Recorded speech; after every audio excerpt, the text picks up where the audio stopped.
Hi, my name is Lisa Byrne, and I'm a 20-year resident of Southern Oregon here, and I was a survivor of the Alameda wildfire.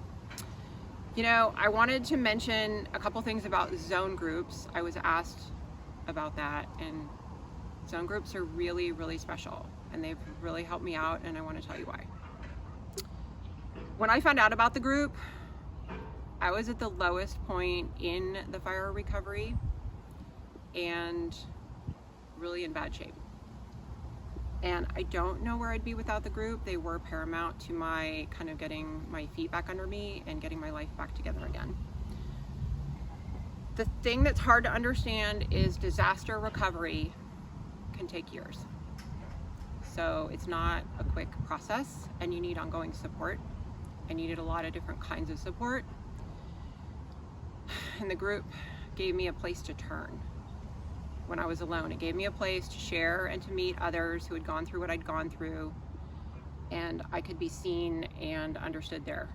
And that didn't exist anywhere else for me in my life at that time. The other thing that I noticed was the consistency. The groups lasted, they've been going for years.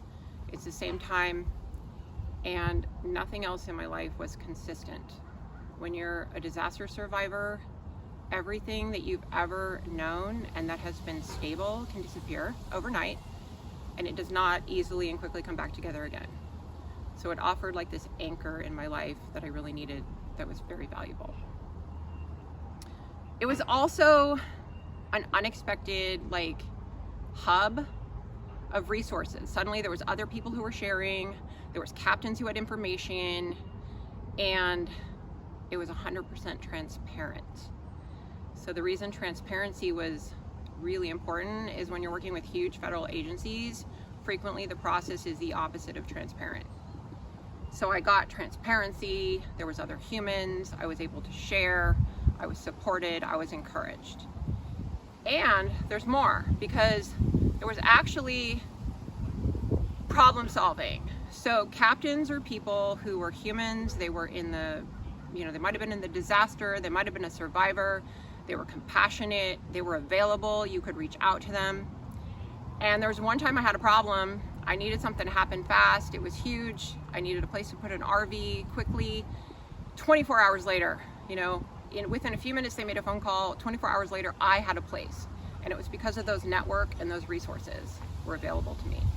So that's missing from a lot of the other bigger agencies too. It's not that there's not help, it's just there's so much bureaucracy, there's so much difficulty to get to the solving of the issue, and captains have connections in the community, they're connected to us, so we can go to them, they're connected to other people, other agencies who can go to them, they're kind of this hub. The thing that has happened recently for me is they've brought in speakers to the meeting, so there's guest speakers that come in and they're in the community with services. So you don't have to be a survivor, you can just be a member of the community, and now we have more resources available to us, we know about more things, we can like strengthen our recovery, we can be more proactive in our own journey to being stable.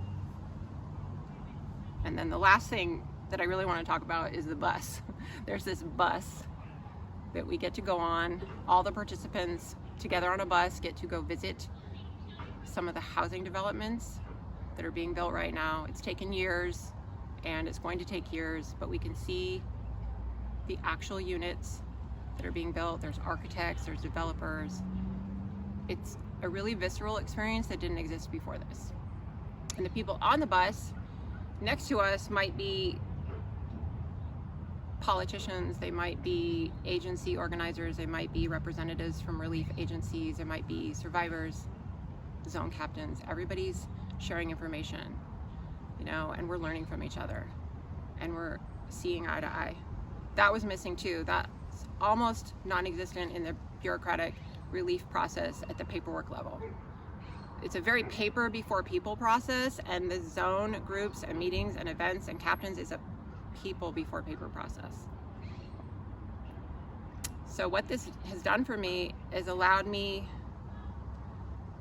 to feel more connected to my community. It's humanitized the whole disaster and, you know, the recovery efforts, and like, I'm better off. I don't know what I would have done without them.